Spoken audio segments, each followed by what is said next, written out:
Kak. Assalamualaikum.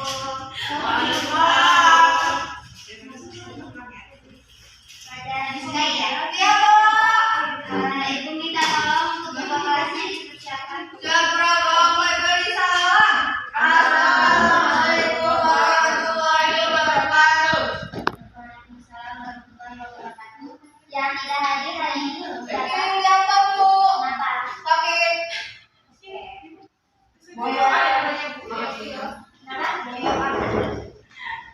Hari ini kita mau belajar mata pelajaran SKI.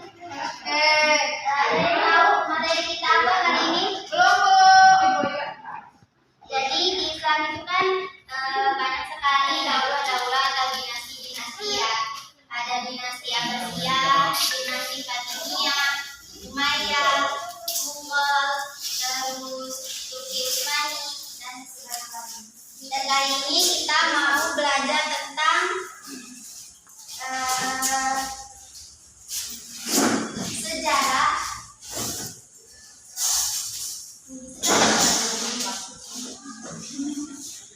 peradaban daulah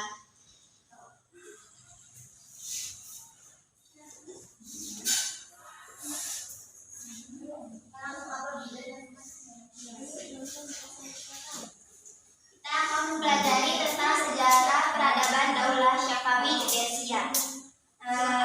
Untuk materi yang pertama itu tentang sejarah lahirnya. Jadi Ibu akan menceritakan sedikit sejarah lahirnya daulah Syafawi itu. Nah, awalnya daulah Syafawi ini tidak langsung berbentuk menjadi daulah, tetapi ia berbentuk menjadi sebuah gerakan, yaitu namanya Gerakan Tarekat Syafawiyah.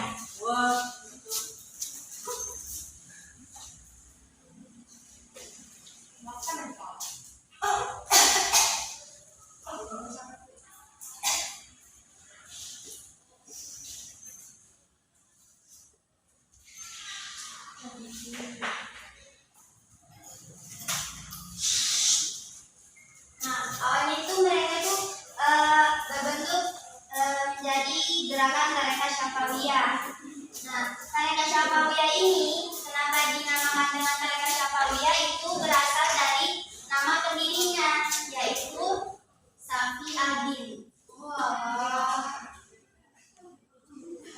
Safi Adin ini merupakan salah satu keturunan dari Musa al-Kazim, di mana Musa al-Kazim itu adalah salah satu tokoh Syiah.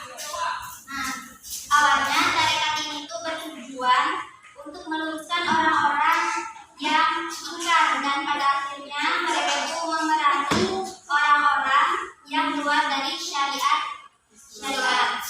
Terus semakin lama tarekat ini tuh semakin penting, karena setelah itu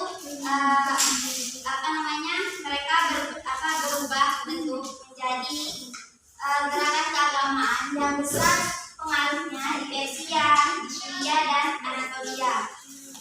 Lalu pada saat kepemimpinan Junaid, ya namanya Junaid. Pada masa kepemimpinan Junaid ini, yang pada tahun 1440 sampai 1460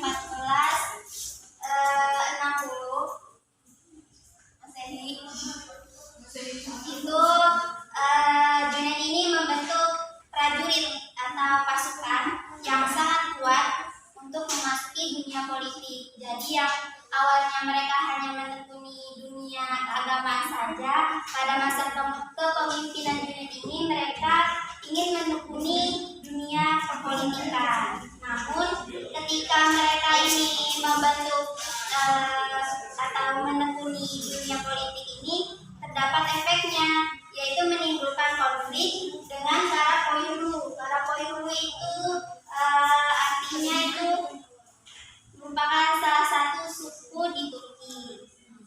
Nah, selanjutnya pada tahun 1459 ini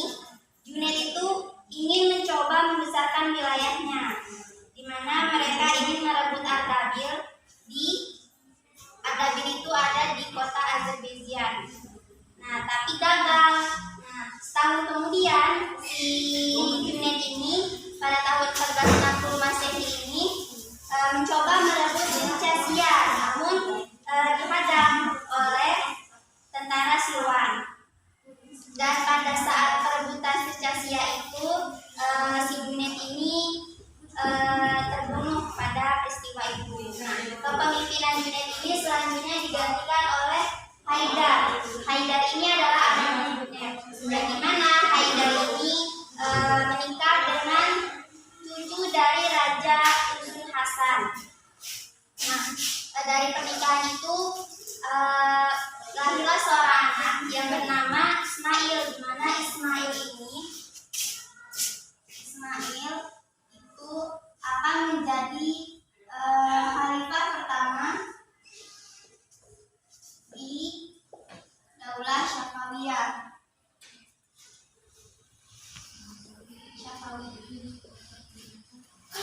Jadi khalifah pertamanya yaitu adalah Ismail, atau biasa disebut juga sebagai Ismail I.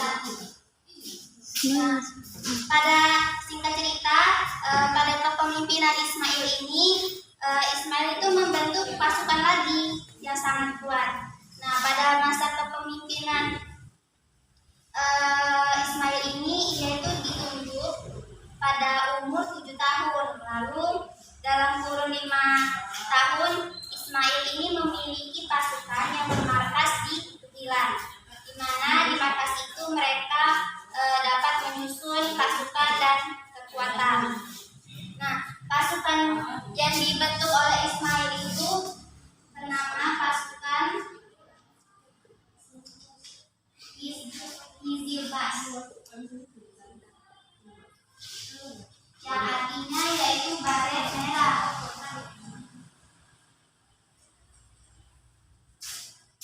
Pasukan yang dibentuk oleh Ismail itu bernama pasukan Izilbas. Nah, selanjutnya pada tahun 1501, pasukan Izilbas ini menyerang dan mengalahkan Akakoyunlu. Akakoyunlu ini artinya adalah domba putih. Nah, lalu pasukan Izilbas ini berhasil menaklukkan dan menduduki kota Tabriz. Nah, di kota Tabriz inilah Ismail itu memproklamirkan dirinya sebagai khalifah pertama di Daulah Syafawiyah. Nah, Ismail ini kurang lebih memimpin selama kurang lebih 23 tahun, yaitu pada 1501 sampai 1524 Masehi. Pada 10 tahun pertama kepemimpinannya, si Ismail ini berhasil memperluas wilayah-wilayahnya, yaitu ada pada tahun 1503. Bacakan aja ya, karena panjang. 1503 itu, pada 1503 Masehi, Ismail ini berhasil membersihkan sisa-sisa kekuatan Karakoyunlu di Hamadan. Lalu 1504 menguasai provinsi Kaspia di Mazandaran. Lalu 1505 sampai 1507 Ismail berhasil menguasai Diyarbakir. Terus pada tahun 1508 itu menguasai Baghdad dan Barat Daya. Terus 1509 itu berhasil menguasai Silwan dan Khurasan. Nah, selanjutnya pada masa Daulah Syafawiyah ini sudah kurang lebih terjadi 3 kali peperangan, yaitu pada masa Khalifah Tahmaps pada tahun 1524 sampai 1576. Lalu yang kedua peperangan pada masa Khalifah Ismail II, yaitu 1576 sampai 1577. Dan yang terakhir itu pada masa Khalifah Muhammad Huda Banda, itu pada tahun 1567 sampai 1577. Dan runtuhnya itu selain dari terjadinya peperangan tadi, itu terjadi perang saudara. Nah, selanjutnya ada strategi dan kebijakan.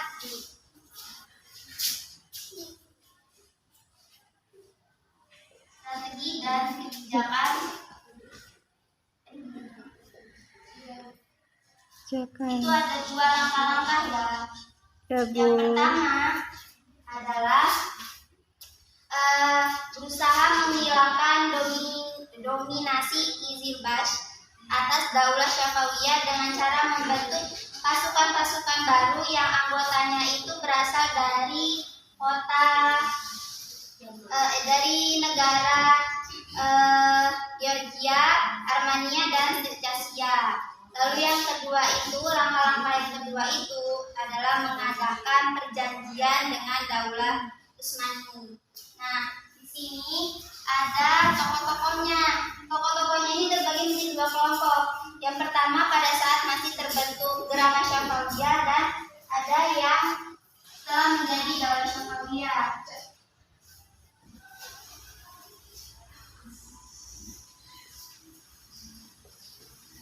Yang pertama itu adalah Syekh Sadruddin. Ya, Bu. Syekh. Yang kedua ada Sadruddin.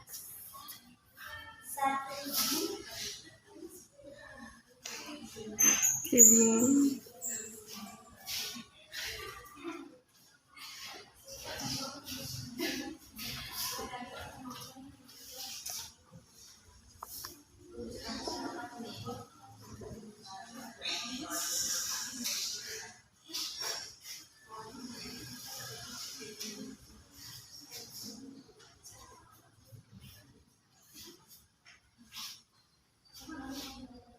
Ini tokoh-tokohnya para pemimpin pada masa Gerakan Syafawiyah sebelum terbentuknya Daulah Syafawiyah. Nah, sedangkan tokoh-tokoh yang sudah terbentuk daulah, Ya, Bu.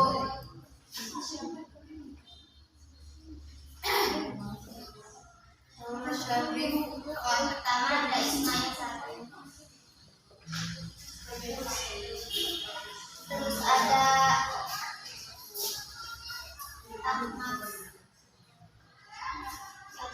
Masbi.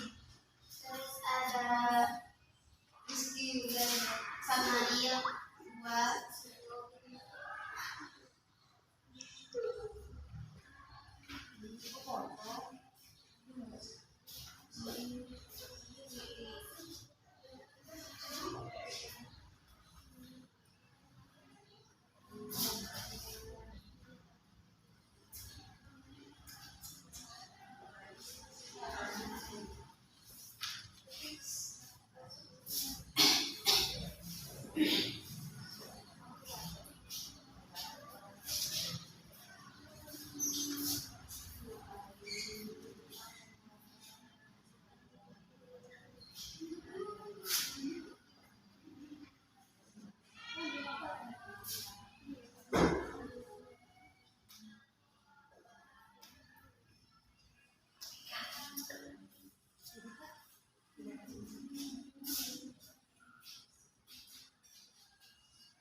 Ini tokoh-tokohnya ketika sudah membentuk Daulah Syafawiyah di daulah pertama sampai terakhir. Nah, pada masa Khalifah Abbas II ini, Abbas I salah maaf. Abbas I ini merupakan puncak kejayaannya. Jadi pada saat pimpinan Abbas I ini masa keemasannya.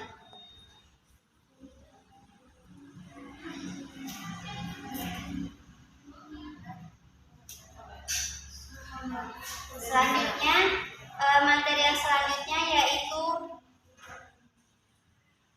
kemajuan pada masa Daulah Syafawiyah. Nah, di sini tuh ada berbagai bidang, ada bidang ekonomi, bidang ilmu pengetahuan, bidang pembangunan dan fisik, dan seni, dan yang terakhir bidang seni arsitektur. Nah, yang pertama itu pada bidang ekonomi. Pada bidang ekonomi ini yang paling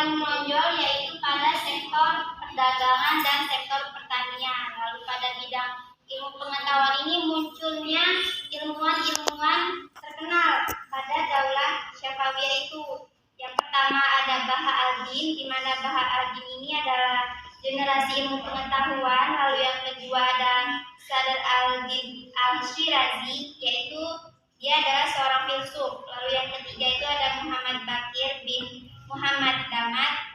Ia ini adalah orang yang pernah mengobservasi kehidupan lebah dan merupakan ahli sejarah, teolog dan filsuf. Lalu yang terakhir, ilmuwan yang terakhir yaitu Baharudin Al-Amili, yaitu seorang ilmu fikih.